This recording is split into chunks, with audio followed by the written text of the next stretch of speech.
And now, from God's Unchanging Word Studios in New Orleans, we are pleased to bring you news, nuggets, and insights with today's host, Tom Carey. Well, greetings, everyone, and welcome to God's Unchanging Word in another edition for our news, nuggets, and insights. And today is Friday, March 30th, 2018, and we want to welcome everyone to our program today and pray that you have a fantastic Spring Holy Day feast. We're actually officially in the Spring Holy Day season. We've got a lot to talk about today, so let's get right to it. We're going to briefly touch on the omnibus bill, spending another $1.3 trillion. Then we want to continue with another serious segment on the youth protest that's gone global now that the Pope himself has weighed in on. This is a very important piece, and we're going to be bringing out some spiritual significance that you may not be aware of what's going on here. And then we got the God's Holy Days we're going to talk about in the Nuggets portion of it. We have two segments there. We're going to talk about the 10th of Aviv, and then we're going to talk about differences of the Old Testament interpretation as to the timing of the keeping of the Passover and the calendar. So you're going to find that quite interesting. We're going to cover one little aspect of that. I don't want to get into the calendar issue because that opens up a whole can of worms, which is going to take many, many programs to cover. But there is one segment that takes place this year I think everyone should know about. All right, so let's go and get started now. When we closed last week, we talked about we were going to get back into the issue with Turkey. Well, because there's so much has happened this past week, there just wasn't enough time to get back into this issue with Turkey because there's a lot going on there. So we hope to get back into it next week. So I just want to let you know about that because it won't be in our program tonight, but we will get back to it hopefully as soon as next week. All right, last week we talked about how the debt had risen $1 trillion in just 6 months. That was on a Tuesday when we taped the program. Then on that Friday, the omnibus bill was signed into law, which brings another $1.3 trillion of spending by our federal government. Now, what we need to understand about this bill, I mean, there's many things about that bill that I just I really don't want to even get into. I mean, I can't tell you how empty I felt when I seen what we're doing as a nation and how the spending that was going in.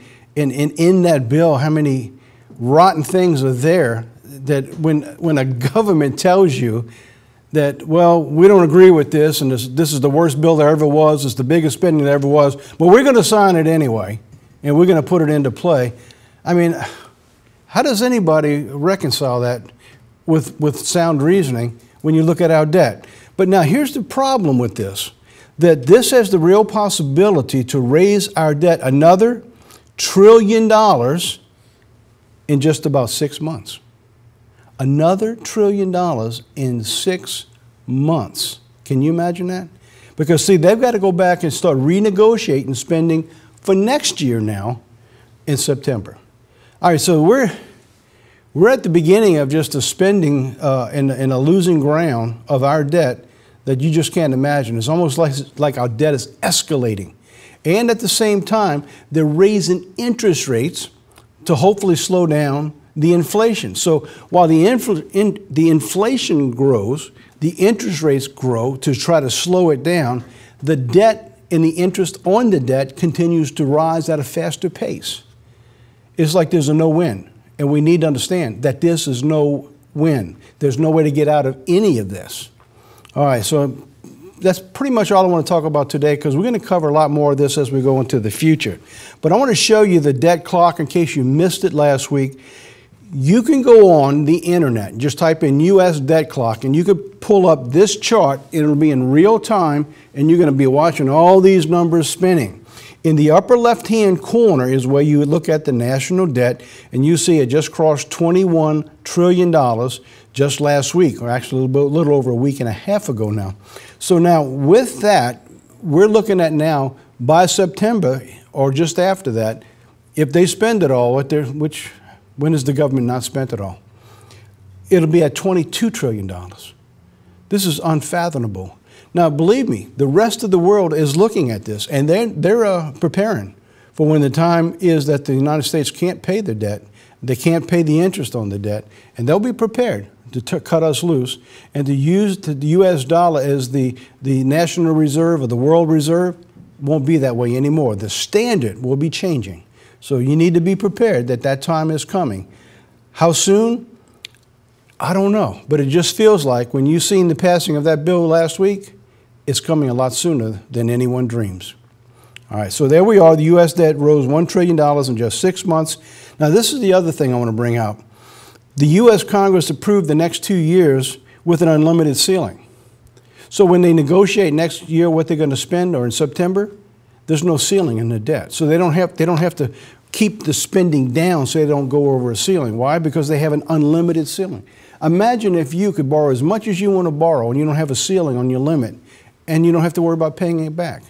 I guarantee you, every one of us would probably just borrow to the hilt, live high on the hog until there's no way to live anymore. Well, that's what the United States is doing. And the Bible warns about this. We're going to talk a lot about that this year as we go forward. So now, our focus, we started talking last week about the student protest and who's leading who. We began months ago with talking about the herd mentality. I want to follow through on that because what we're looking at right now as this continues to escalate, the spirit that drives it, that's what we're going to begin to talk about now, is the spirit that begins to drive all of this. This past Sabbath was the Student March for Life. And then we're going to talk about the Stoneman Douglas High School mascot, something that may have gotten by everybody that maybe we didn't pay attention to, but it's actually in the same video that we're going to play again today as we get through the program here. It's just a minute and a half video by Debbie Wasserman Schultz as she's talking about the rally, as this rally for the students is actually hijacked. All right, it is actually hijacked, become a protest to get voters involved and to stop our gun rights as a nation. But there's something in it that got by, and I'm going to share that with you today in that exact same clip. All right, so now, where does it go? All right, where do we go from here, from last week? Let's pick this up. Now, 318, it starts off with the student walkouts. Thousands of students and teachers began to walk out of the classrooms on March 14th. The national walkout brought the awareness about the issues of school safety and the impact of gun violence. Nationwide march organized, this is who organized it now, it's not the children. The youth think that they're doing it. There is no way, there is not enough money on this planet that these children have to put together the tens of millions and probably moving into the hundreds of millions of dollars now to put all this together across the nation and around the world. So it began with the Women's March and the Women's March Youth Empowerment. And by the way, I don't have it in here, and I wasn't even sure how to bring it in, but one of the leaders of these Women's March movement is a radical Islam who's pushing Sharia law.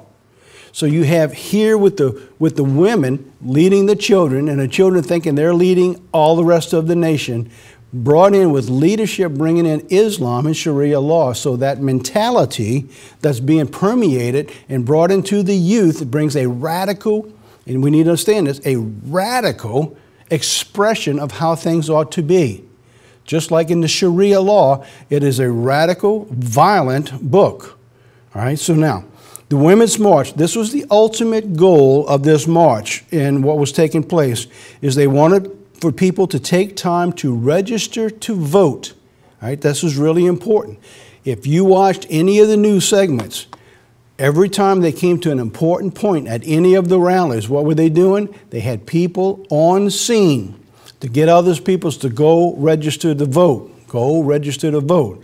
The students, in anger, telling people, if you don't agree with our position, we're going to vote you out. Now, I don't know how a 15, 16-year-old votes anyone out, but here's the problem. The spirit of it all is bringing in even the grown-ups to agree with what the children are saying. And there's no guidance into the spirit of the animosity and the anger that's being brought out and being instilled into the youth that's growing up today. Now, I want to be careful how we go here, but I need to go here, but I want to be careful how I go here, because if you've watched our programs, or if you listen to any of the church material over the last 13 years that we've been actually operating as the Church of God Ministries International, you know we're not a right-wing conspiracy type of an attitude. In fact, I stay away from all that. I get a lot of that comes into my email. People send me all kind of stuff, and I stay away from that. But from time to time, things that come up, there's a spirit that's driving it. And the spirit is very akin to what we find in the New Testament with Jesus Christ, and the spirit that I see in the 60s and in the 70s is alive and well today.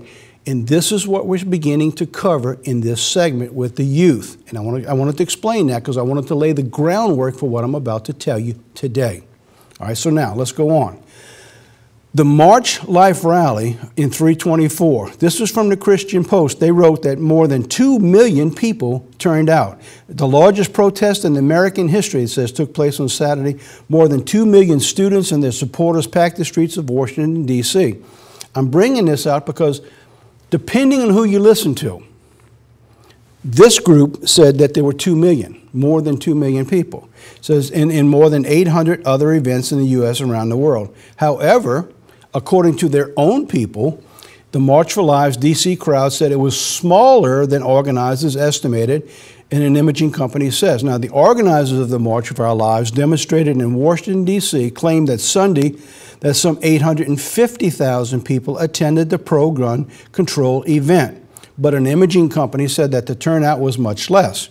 The Virginia-based digital design and imaging service, which issues aerial photos to calculate the crowd sizes, reported that the event's peak was around 202,796. Now, wait, all right, I don't know, 796? That's an estimate? I mean, I don't know how everybody else felt about that, but I've never seen it when you estimating something down to a single digit of 6. Well, anyway, here's my point. 2,850,000 and 202,000. So depending on who you talk to, there was a wide range of people. No matter how you look at it, from the standpoint of the March for Life, here's some of the pictures in Washington, D.C., it was a success. I mean, when you look at this put together in a matter of just a couple weeks now you need to understand, this was just a couple weeks that this took place. To rally this many people in one place, do you know what it costs to be able to put this together? To have that many people brought in, to have the buses, to have the cars, to have the food, the hotels, the housing, to put all this together. You're talking about tens of millions of dollars to have this many people brought in. I mean, so we're talking about big money behind this push to be able to change the environment on the political issues that exist today. And you're seeing the foundation of that. So we started talking about that with that little video we're going to play again in just a few minutes. The Pope weighs in on this. The Pope begins to weigh in on the youth rallies. The day after the march, Pope Francis uses Palm Sunday, which was last Sunday, to urge youths to lead. Vatican City is what he said. Pope Francis on Palm Sunday urged youth people not to be silent and to let their voices be heard, even in the face of corrupt or silent elders. This has become the theme. When I talked about the youth and the radical, their expression that there's no one guiding or tempering the thought process, the radical expression of anger, of animosity, of hate, of what it says here, of corrupt, silent leaders. The spirit now, and we've talked about this for the last couple of years, is that if you don't agree with us, you are the problem and you are corrupt. And it's gone one step further now. And you have to be taken out. And you are going to be removed. And so they don't stop at just a vote. They're talking emotionally, they're talking about even in the spirit of violence, removing people who disagree with them. Now, this is a spirit you've seen at the time of Jesus Christ's day. It is the time you've seen at the spirit during the time of Germany, when it began to raise its power. And you're beginning to see it from the 60s, and it's back in place today. All right, so now let's go on. It goes on. He says this again in the second part of the same speech on the same day. He goes on to say this, all right, in Vatican City. But he told the youth in his homily that you have it in you to shout, even if we older people and leaders very often corrupt, keep quiet. So how is it that if you don't agree with this mindset, that you are automatically corrupt. Because that's the message that's being passed down now from the highest office of the land of the Catholic Church. It's allowing the youth to believe that they are so right, that if these old people, and some of the youth now are talking about these old people who run our nation have got to be removed. They're talking about total disrespect of God's law and the respect of the elders. So you're seeing that disrespect coming in right now. This is the new spirit in America I want to bring out here. If you disagree with us, you are corrupt. That's the message that's being played across the nation and around the world. You are the enemy, and you must be removed. That has been said loud and clear. And now they have the official go-ahead from the Pope, because the leaders are often corrupt. And he's telling the youth, don't be silent. You have the voice. Raise it aloud for what people are saying. All right, CNN accurately defines the spirit. Now, very often you can't agree with CNN on anything. Fake news channel. But here they have accurately described what was taking place in Washington. CNN says the youth, they were defiant, outraged, and determined. Well, that pretty much summed it up, what was going on. And they had a resounding message for lawmakers in Washington: enough gun violence. So now you begin to say, I brought a picture up here, you're seeing what's going on. Look at those posters. Those are officially, professionally produced posters. That's not the handmade posters. And across the nation, you began to see this push to remove guns. Never mind that in the top 5 cities who have the highest gun violence have some of the toughest gun laws in America. And 90% to 95% of all gun accident related are pistols. They're handguns. They have nothing to do with the weapons they're trying to remove. So the bottom line here is that cities who already have the laws to stop what they want to stop, they're already in place. They have some of the highest crime and murder of any city in America. And finally, the guns that they're not even talking about removing are the ones that's causing the greatest crime. So what will happen is that once they get their way with the weapons they want to remove now, as they call them, military weapons, they'll have to go after the pistols and the rest of the guns next. Why? Because the gun violence won't stop. In fact, it might even get bigger if people don't have guns. So anyway, that's what I want to bring out in that point. The problem with all of this, the majority of the cities with the toughest gun laws have the highest gun fatalities. Look it up for yourself. These are facts, but let's not get the facts get in the way of what we're trying to accomplish here, as these protests say. Second problem, the majority of murders are from handguns. The laws being proposed will not alter the problem. So there you have it, what I just told you in black and white.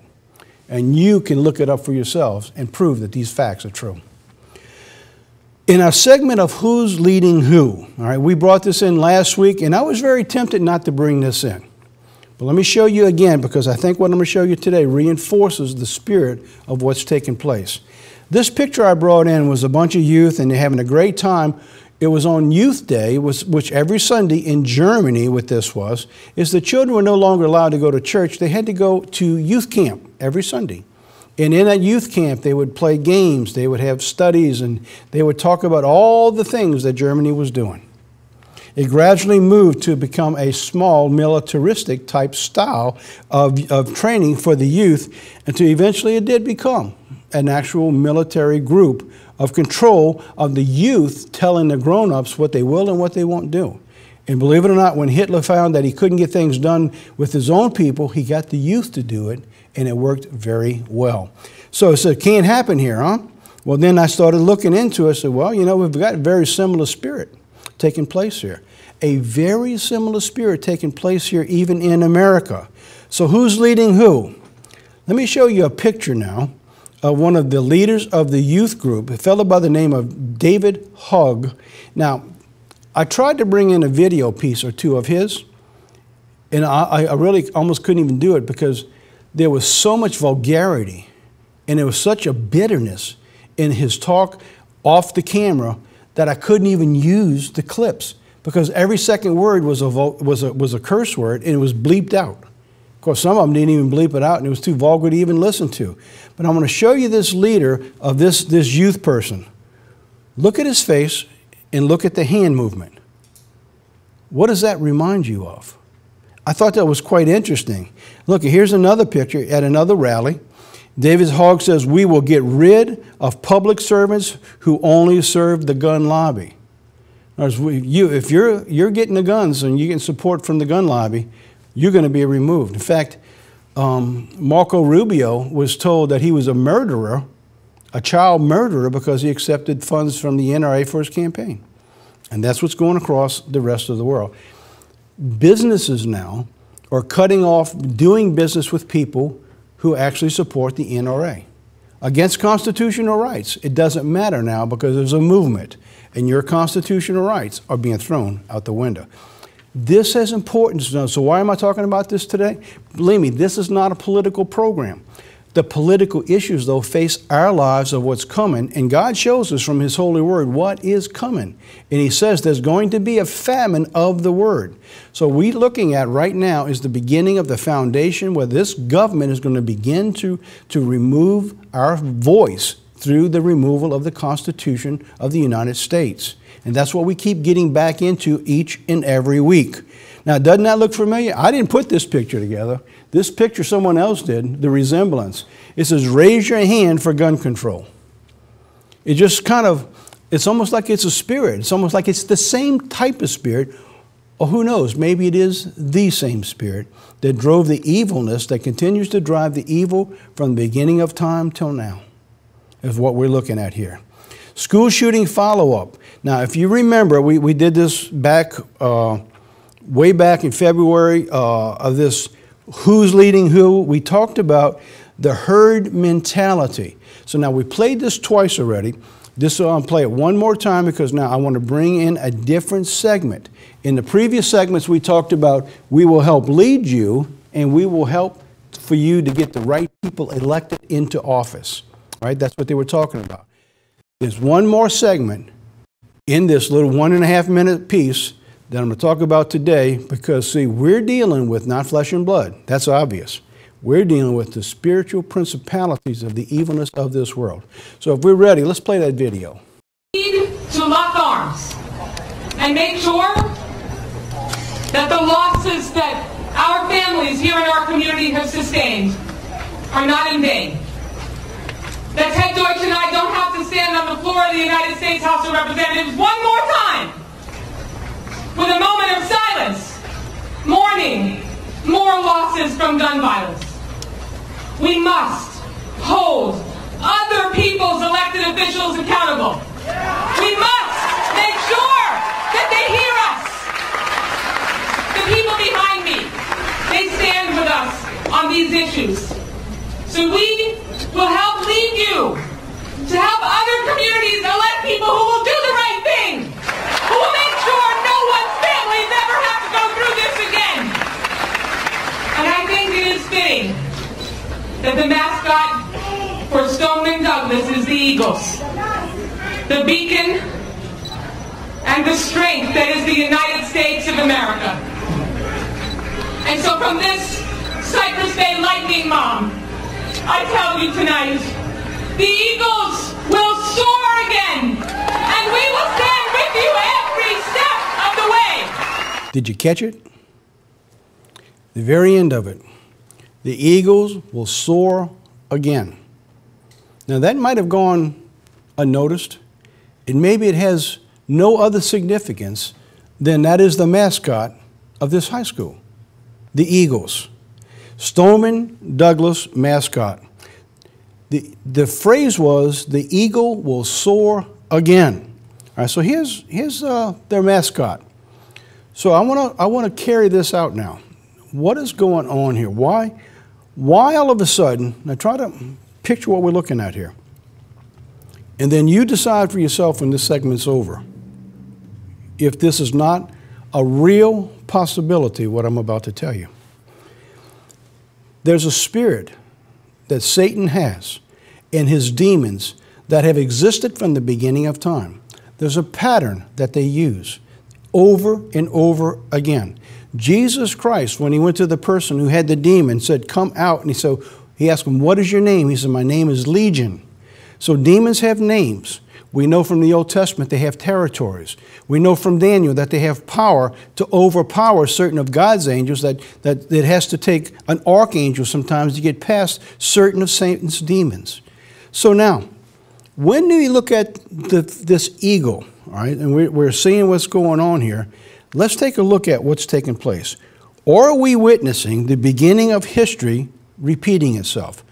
So you had to ask now, over the last few years, of all the school shootings, the mass shootings that took place, you would have thought that this type of violence and emotion would have took place when that 30 children, the little bitty children, they were massacred, brutally murdered in school, but it kind of went by. But now, here, in a school that uses the eagle to represent the spirit of that school, comes out. So now, with that said, let's go on. Let's take a nugget now from history. So are we beginning to watch history repeating itself? The question is, after all of this mass shootings, why now? Why did this suddenly ignite a nation to be able to see what you saw with millions of people across the globe, the Pope chiming in, the nation changing and altering its course, the Constitution now beginning to be riddled with doubt and removal, beginning of all this taking place now. The Bible talks about familiar spirits, the eagle.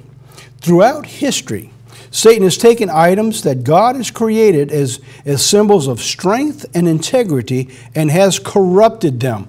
The picture I'm showing you now is from in a picture with Rome, and on this statue there is an eagle. And sometimes they'll use a double-headed eagle. Rome, this is one of the beasts that God talks about that at the end time is going to rise again. And it has as its foundation an eagle. Modern-day Rome today still uses an eagle. Now, for example, when we talk about the corruption of things, Christ is pictured coming on a white horse. So does Satan. No different. So what Satan does is he takes what God has designed to be powerful and be inspirational, and he corrupts it, just like the United States in its use of the eagle as our symbol, and Satan has corrupted it. Satan's demons come as angels of light, and you can look that up in 2 Corinthians 11, and you'll find that God says that the angels come as angels of light. But then they take what God has designed, and they even corrupt the image of what it is that you're looking at with the eagle, all right? Look at here. This is World War II. It's interesting that Germany also used the eagle as their symbol of strength that they're going through. The Holy Roman Empire will be resurrected and will rule the beast with the 10 toes and mixed with iron and clay, and Germany and Rome will come together again. You're going to be looking at that at the end time. All right, so let me bring you just a little bit further now. So here is ancient Assyria, and they're using as the background to the warrior in this Assyrian god, this king here, is the eagle's wings in the background. Look at modern day Germany today. Look at the eagle that they're using. It's a corrupt version of what God designed as the eagle in modern day Assyria or Germany today. Now this is what I just showed you with ancient Rome, using as their banners, the bearers, as the eagle. Modern day Rome, you're looking at the same thing. In fact, any official report, official document you see with an eagle will have the SPQR on it. That means it's the official document of the state. All right, so now, what are we looking at with familiar spirit? We're looking at the eagle. In other words, the eagle will soar again. Is it not possible that this spirit that has driven this as the emblem to recognize themselves, that the evil spirit that God has showed us over the course of the history of time, is that spirit now has busted out? And you're seeing the influence of that evil now beginning to flow across the nation. Whether that spirit has the name eagle or is dominated, the actual force of that God is allowed to take place that we're looking at through this school now is that the actual school had a mascot with the very same name as eagle. It's interesting, coincidental, possibly. I don't think so. I think what we're looking at is this is a warning sign to God's people that at any given time, Satan is going to be unleashed. And it happens to be at the same time where we think we have a government that's going to protect and bring spending down, bring God back into the picture. We're beginning to see none of that's really taking place at this particular time. So are we in the warning time, the opportunity that God gave for our nation to be protecting our people, has that now come to an end because this nation has not turned its back to God? We need to seriously think about those issues that's taking place. So I'm going to show you one more thing before I get finished. Now, I come across this, and I thought this was quite interesting. This is from the Denison Report, and he wrote this. So while guns were obviously not available in the biblical era, Scripture does encourage self-defense. And there's a couple of scriptures he gave, while at the same time forbidding murder and mandating protecting of the innocent. It says we are to uphold the law, but we are also to change the law when necessary.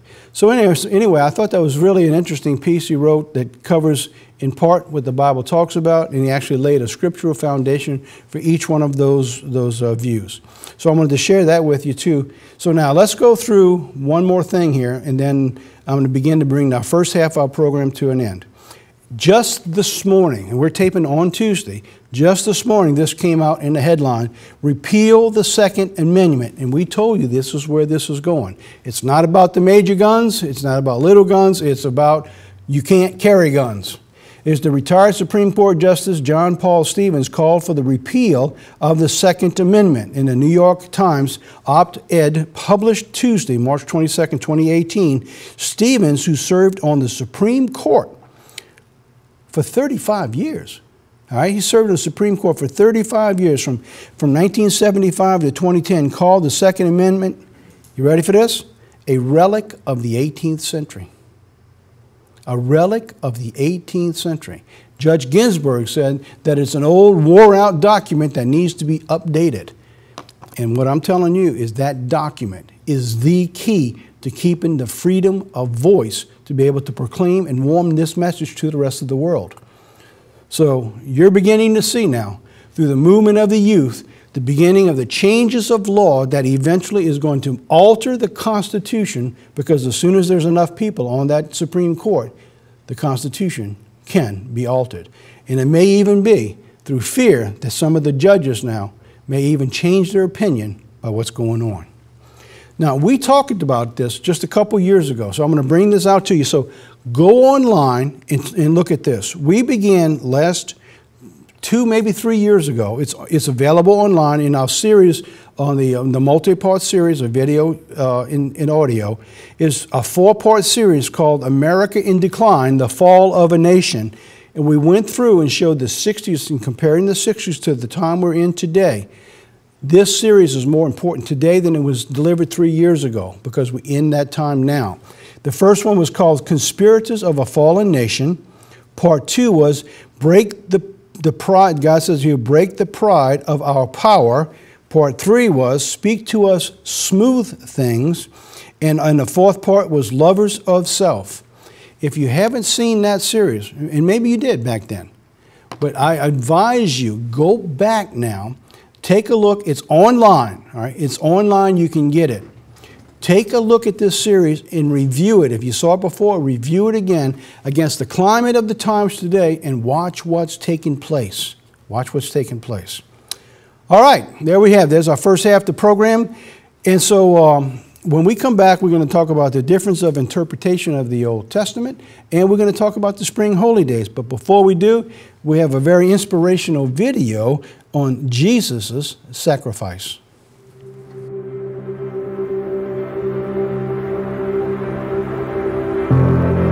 He didn't deserve what happened to him. betrayed by a friend for 30 pieces of silver. He was beaten and bruised and given a crown of thorns. He was innocent, completely innocent, nailed to the cross because of you and me. We crucified him. And even with his last breath, he asked God to forgive us.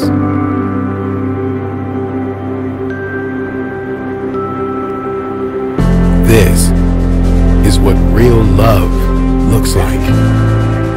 Jesus died for you and for me so that we could be saved. But this wasn't the end of his story. Death could not hold him back. He rose from the dead 3 days later, proving to the world he is who he said he is. Jesus, the King of Kings, our Savior.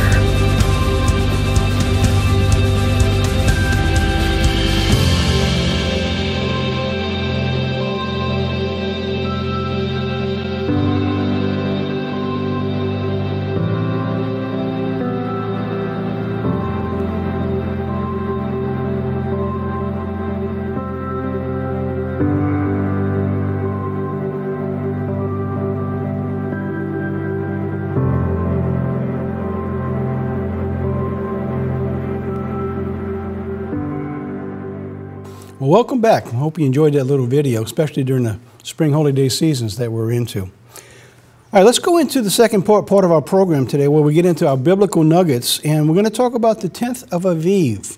You know, quite often we talk about the 10th of Aviv, and it's not really brought out as much as we would like to, except for where we find it in the book of Exodus. And we're going to talk about the differences of interpretation of the timing of the holy days, just one timing in specific of this year, and some of the confusion where some people have decided to move the holy day off a day or two. We'll talk about that in just a few moments. Let's talk about the 10th of Aviv first. It's first found in Exodus chapter 12. It says that this shall be the beginning of months. Verse 3, it says, speak to the congregation of Israel and say unto them, on the 10th of this month, every man shall take for himself a lamb according to his house of his father, a lamb for a household. And your lamb shall be without blemish, a male of the first year, and you may take it from the sheep or from the goats. Verse 6, and you shall keep it until the 14th day of the same month. And then we know, of course, that that's where you have to sacrifice the lamb. Well, this is where each family was required to go into their field or wherever their yards and wherever they kept their animals and to find a perfect lamb. And they would have to bring it in, separate it, and make sure it didn't get injured, and then they would grow quite fond of that lamb. Quite often the children would have to go out and feed it and give it water every day. And they would become attached to it, and then, of course, they would have to kill the lamb. Now, we know that part of the story, and we talk about that every year. But look at John 12, verses 12 through 15. It says, on the next day, a great multitude that had come to the feast, when they heard that Jesus was coming to Jerusalem, they took branches of palms, and he went out to meet him, and they cried out, Hosanna, blessed is he who comes in the name of the Lord, the King of Israel. And when Jesus had found the young donkey, he sat on it, as it is written, and said, fear not, daughter of Zion, behold, your king is coming, sitting on a donkey. So here we find in the New Testament, they're actually picking Jesus out as the lamb. This day in John, if you go back to verse 11, you'll find that this day is actually the 10th day of the first month. That's when the people literally chose the lamb, which was Jesus Christ. And they had no idea that they were doing that. Now there's one more segment I want to bring out with the 10th of Aviv. God chooses his sheep. All right, so now those two episodes show Christ coming and show Christ being fulfilled. But there's one more segment we don't really talk about. This is found in Joshua 4, verses 19 and 20.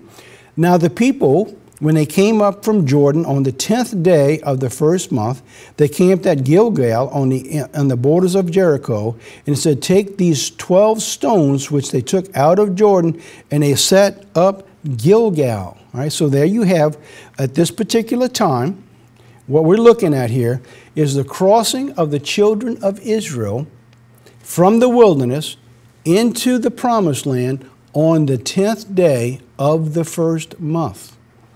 This is God showing us that what He has done is the Lamb of God has chosen His sheep who will follow Him. It is the children of Israel and all those who have called in this life. And He did that when they crossed the Jordan, when the high priest, with their feet in the water, the river dried up just like it was when they came out of Egypt with Moses. Now, this has not been talked about as much as the other. And I'm going to talk about that beginning tomorrow at the church. So if you don't have a place to meet tomorrow for the Holy Day, tune in. We'll be live streaming. And I'm going to talk about this event and how important that is for you and I today. All right, so tune in if you don't have a place to go to. And if you do, it'll be mailed out. We'll offer it, and you can write in to get it. Spring holy days. We talked about the differences. Last week we began to talk about the difference of the timing of when you kept the Passover and when they kept out. Those were historical events we were talking about. We talked about the different dates of the Hebrew calendar. There were important differences. Last week's differences, we were discussing the historical differences which really don't affect how we believe and how we all worship today. Right? So that doesn't, in other words, when you look at history, you can interpret it to mean one thing or someone that can interpret it to mean another. It doesn't make a difference what you thought about history, because there's a lot in the Old Testament that God has only showed us a part of. Even Paul said we see things not clearly now. We see things like we're looking through a mirror. So it doesn't really affect how we worship, because we all worship at the same time. However, the difference I'm going to talk about today is totally different than that. The differences is how and when we worship today, and the changing of days, times, and seasons. The bottom line is these differences, the one I'm talking about today, cause division. That is a problem. That is a serious problem. Because God says, let there be no divisions. 1 Corinthians 1. I plead with you, brethren, by the name of our Lord Jesus Christ, that you all speak the same thing, that there be no divisions among you, but that you be perfectly joined together in the same mind and in same judgment. The division of Israel. Now, let me bring out the historical significance of why I'm talking about the division. Patterns of the way people do things do not change. You know, it's the same thing. Human nature is human nature, and if you could understand human nature, you begin to see how things operate. Satan doesn't change. His evilness doesn't change. It's always going to be evil, and there's always going to be a pattern that he follows, and if we could recognize that, we'd all be better off. I just want to bring out just a brief point here about the division that took place originally with Israel. Do you know what the first change was? Are you aware what the first change was when the division actually came into Israel? This is in 1 Kings chapter 12. This is when King Jeroboam and King Rehoboam, they would begin to conflict with one another. So now, there was about to be a civil war. In verse 24, I pick up, that God says, to stop the civil war, it says, you shall not go up to fight against your brethren, the children of Israel. Let every man return to house, for this thing is of me. In other words, the vision that was taking place was allowed by God. God says, look, this is going to happen. Don't stop it. Don't go fight your brother. So what was the division that began to take place? That as soon as the separation takes place, verse 25 I'm going to read now, it says, Jeroboam built Shechem in the mountains of Ephraim and dwelt there, and he also went out from there and he built Penuel. And Jeroboam said in his heart, now the kingdom may return to the house of David. So in his mind, even though he set up a separate place of worship, all right, is that the kingdom split. You had Judah in the south, and now the tribes of Israel in the north. So he began to think about it. When the holy days began to come, is that the people are going to think we need to go to Jerusalem to worship God on the holy days. All right, so that's in his thought. And if they did that, he could lose his kingdom. Sorry, verse 27, it says, if these people go up to offer sacrifices in the house of the Lord at Jerusalem, then the heart of this people will turn back to their Lord and Rehoboam, the king of Judah, and they will kill me and go back to Rehoboam, the king of Judah. All right, so now he's got a problem. They're split. So how does he keep the split going? We pick up the story in verse 32. It says, and Jeroboam ordained a feast on the 15th day of the 8th month, like the feast that was in Jerusalem, and offered sacrifices on the altar. So the house is divided, it's split. To keep it split, what did they do? They moved the holy days. That's exactly what they did. They moved the holy days. So now, over the last 10, 15, 20 years now, as we began to see some of the divisions that have moved into the church, once the worldwide fell apart and everybody is scurrying around trying to figure where they're going to go, you began to see sacred name issues come in. You began to see the calendar issues. There's a whole lot of different issues that begin to take place. Each one of them causes the division specifically through the moving of the holy days. That is the exact same thing that we saw take place, the very first thing that you see take place with the children of Israel in the Old Testament. It's also the issue that's taking place and exists today, is the splitting of the holy days. All right, so now, that's in 1 Kings 12. All right, now let's go through the things and why we maintain the days we keep today. And each person has to decide from themselves where they stand, if they decide to go another way. In 2014, we came out with the blood moon tetrads. We were talking about the issues and the signs and the times back there. So we began talking about the blood moon tetrads. One of the things that came out that was so obvious was this, is that we noticed that during these tetrads, and this was only the 8th time that ever takes place, and every time you see the number 8, it means it's the beginning of things. So we asked the question, is this the beginning of the time that God's going to begin to wrap up his plan of salvation going forward? Each one of these holy days became very clear that at the end of Passover, the first day of unleavened bread, it was a full moon. You cannot have a full moon without being exactly aligned to have a perfect blood moon. And it was in the beginning of the Feast of Tabernacles. It was the beginning of the Feast of the Days of Unleavened Bread, 2 years back to back. These are the exact same days, believe it or not, that those who say the Jews have got it wrong, that's the exact same days they have. They have maintained those same days for eons of time. Someone comes along today and said the Jews don't know what they're talking about. Well, they actually had it right here. And they used the same reasoning, the technology, the same theology, the same program they've used for decades, that the church has used, as we can remember in modern times. And every time we come to the first holy day, it always falls on a full moon. It always falls on a full moon. All right, so that's the very first thing. All right, so the spring holy days always fell on the timing of the full moon. God actually bookended his holy days every year that the timing of these events would not be lost. So what we began to tell everybody, you want to fight about the new moon? Fight about the new moon. I don't care. All right, that doesn't change what I believe. You're going to fight, and they'll fight about a 16th of a crescent, or an 1/8 of a crescent, or the dark of a moon, or a 32nd of a crescent. The bottom line here is on the holy days, if you don't fall on the 15th day of the month like God says, and it's not a full moon, you have picked the wrong day to begin your counting. The bottom line is the holy days are bookended by his moon, and God made sure of that from creation when he placed these orbs in orbit. From creation, God calculated that his orbits of the full moons would fall on the beginning of the spring and the fall holy days. All right, it's from the beginning of creation. That was set in place. That doesn't change. So who's responsible for setting the dates? That's the second point I want to bring out. This is the second consistency of the holy days, all right, that we need to understand. The first is God's faithful witness, the moon. The second is the consistency of setting the dates. From creation is clearly understood that God maintained the timing of the events and secured them in the celestial system. at the time of the establishment of Israel, the nation of Israel, after the leaving Egypt, God placed the timing and the keeping of the laws and the statutes and the ordinances in the hands of the Levites, specifically the priest. From the time of the crucifixion, the priesthood changed. There's no more temple and no more priesthood. From that time to now, we function under the high priest, Jesus Christ.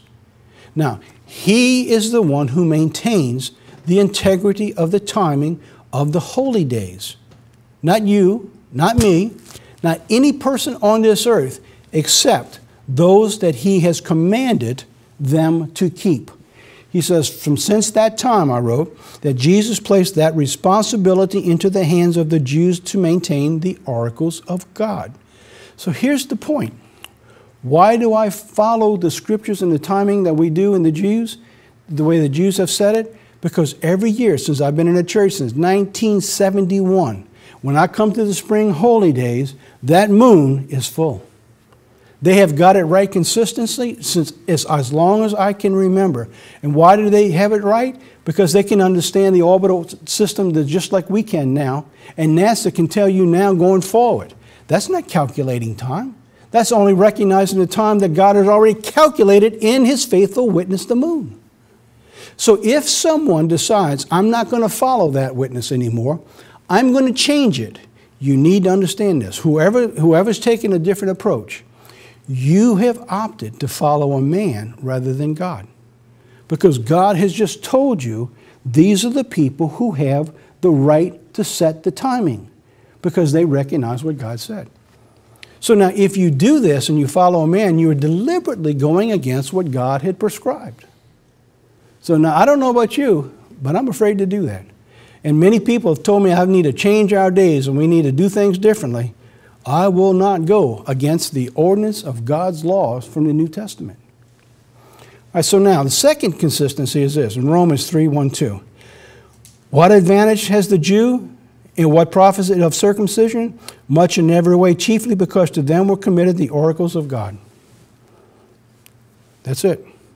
God gave them the oracles, they ones who keep of the law. Not anyone who decides to make themselves a self-proclaimed keeper of the recognizing of the new moon. It's very dangerous when a person goes into that direction. Now let's look at this. This is very important this month, especially this year.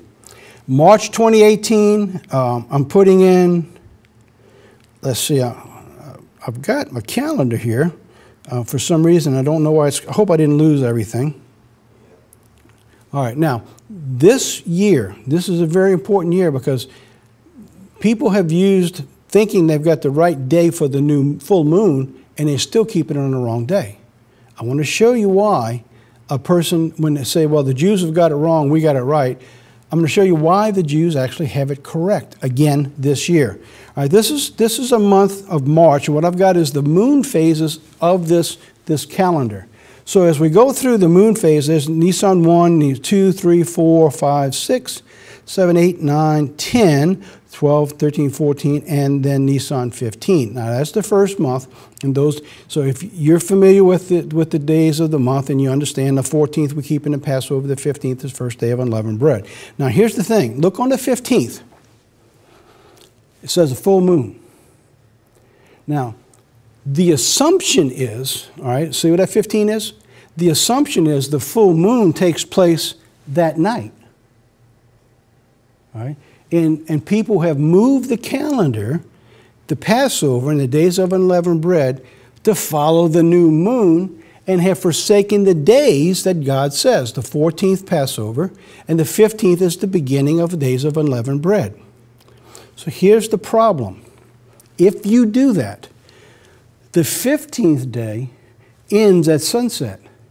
If you're assuming that the full moon takes place that night, then you're actually keeping the day of unleavened bread on the 16th of Nisan, not the 15th, right?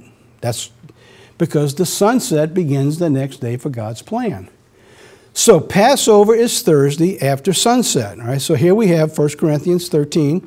I received of the Lord that which I also delivered to you, that the Lord Jesus, the night that he was betrayed, took bread. We know that story. The night to be observed is on Friday after sunset. Now this is the days that we actually keep the night to be much observed. All right, so now on this day, what you're looking at, on the 14th, you see that little bit of black, the little crescent? So you would assume, if you simply looked at a calendar, that this is actually taking place on the next day. The problem, if you do that, you're on the wrong day on God's plan. All right, so there's something that's been missing, that people, when they moved the day, they moved it off of God's plan. In other words, if they were going to meet Christ on the 15th, at the full moon, they missed him because they're coming on the 16th. He's already gone. So what are we looking at here? This year, some Hebrew organizations have moved the holy days back one day, and some have moved it back even 2 days.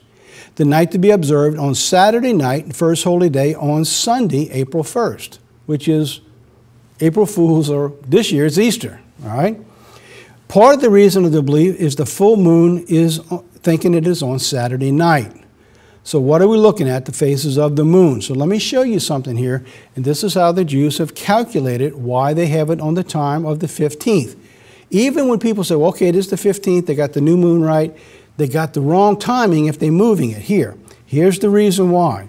In Jerusalem, all right, see, in Jerusalem, the full moon takes place in the daytime portion of the 15th of the day at 3:36 p.m.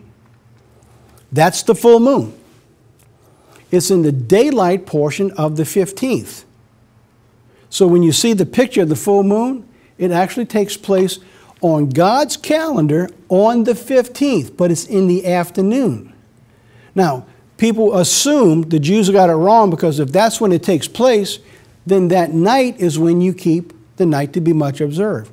The problem is, according to Scripture, it has to be on the 15th of the first month. If you wait till sunset to observe it, you're keeping it on the 16th. So when this takes place, you have to keep it on the nighttime portion of the day in which the full moon occurs. All right? That's the rule. And that's the rules that the Jews follow. So even though it's in the nighttime portion, the full moon hasn't yet occurred, it still occurs in the day portion of the day they keep it. That makes sense? Anyways, that's what's going on here. So for you and I, the full moon in America falls March 31st, is observed the same day, the evening before, right, on March 31st. Here we have in the U.S., the full moon takes place at 8:37 a.m. All right, so if you go out there and you look at the moon and you say, well, it doesn't look like it's quite full yet, it is full on the same day, the daylight portion, at 8:37 a.m. Eastern. There's no other way to time this. The full moon has to be the 15th of the month. It is the middle of the month. So that's what's going on this year, and that's why people are confused. And that's why I'm trying to say, well, the Jews have got it wrong, but no, they don't. They've got it right, just like they have consistently because they have been given the oracles of God. So here we have to observe in the evening of the 31st would make it the 16th, as we just said, and the moon would be moving out of phase. So if you wait till the 16th, the full moon has come and gone when you begin to keep the first day of unleavened bread. So anyway, I want to bring that out. It's a little more technical, splitting of hairs, but that is technically the reason and why things are done that way. Well, there you have it. Today, our program's coming to an end. Let's begin to wrap it up. March 30th, 2018 from the home office. Spring Holy Days, I want to bring this out one more time in case you want to go looking for it while the Spring Holy Days are still here. In the media section on God's Unchanging Word, if you go to video audio series, and by the way, this is the same series I mentioned before about the fall of America, the American decline. This is the same place you would go to find that series also. But here what I'm bringing out is we're talking about the Spring Holy Days, and in this section here, you'll see the Exodus series. So while I'm here, let me stop for a second. You see in that page right here, if you went to that same section, there's the fall of America right there. You can click on that and you get all 4 of the series. But right now we're talking about the spring holy days. What you have here is the spoils of Egypt and also the 9-part series on the Exodus. So you can go through and you got 12 hours of information to go back and study and research. All right, so I'm going to be in Tonganoxie. If you would like to meet us there on the last holy day, on Friday, the last holy day, you can get in touch with John and Kathy Monahan. Their number's up on the screen here, or Cliff and Tina Packard. They're expecting somewhere between 100 to 150 people of all the churches in the area coming together. And Sabbath, they're going to be holding a Bible study. And you see the time on Friday, services are 11. And Saturday, Bible study at 10 and services at 11. And they'll be using on Friday the Brunswick Ballroom. And on Saturday, they're going to be playing the Constitutional Christian and trying to invite the public to come out and do a little public campaign. So if you're in the area, come on out. I'd like to say hello and love to meet you. So that's the last holy day and the Sabbath right after that. Location of services is being sponsored by the Heartland Church of God and the surrounding churches in the community. In the mail, the quarterly. We finally got the quarterly out this year. There's our first one talking about the spring holy days and Passover. The card we're offering now is No Place for Repentance. It's a very emotional and powerful sermon. So write for it. Get your copy of No Place for Repentance.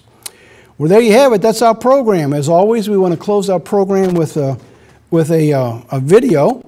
This is a very upbeat video as we begin to move into the spring holy days that incorporates the Feast of Weeks within the Feast of Days of Unleavened Bread. So here's an upbeat video on fear not to fail. So let's play that and I'll be right back to close our program.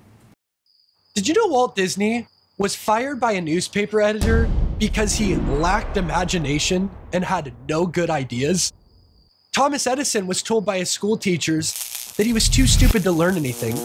Winston Churchill failed 6th grade and lost every public office role he ran for before he became prime minister at 62. Harrison Ford, after his first small movie role, he was taken into an executive's office and told he would never make it in the movie business. Vincent van Gogh sold only 1 painting in his entire life. No wonder he chopped off his ear. Beethoven was told by his music teacher that he was a hopeless composer. Abraham Lincoln lost an embarrassing 8 elections, couldn't get into law school, failed at business twice, and had a nervous breakdown before he became our 16th president. The same is true with the Bible characters. Elijah was moody. Moses had temper problems. David killed somebody and had an affair. Paul tried to kill Christians. Jonah went in the opposite direction God called him to preach in. And Peter denied Jesus 3 times when a little girl peer pressured him. So why are you letting your failure stop you from your destiny? Fear no failure except the fear of failure. Because even though you and I might fail, God's love never fails. And that's what counts. Because it ain't about how high we climb. It's about how high you bounce back when you hit the bottom.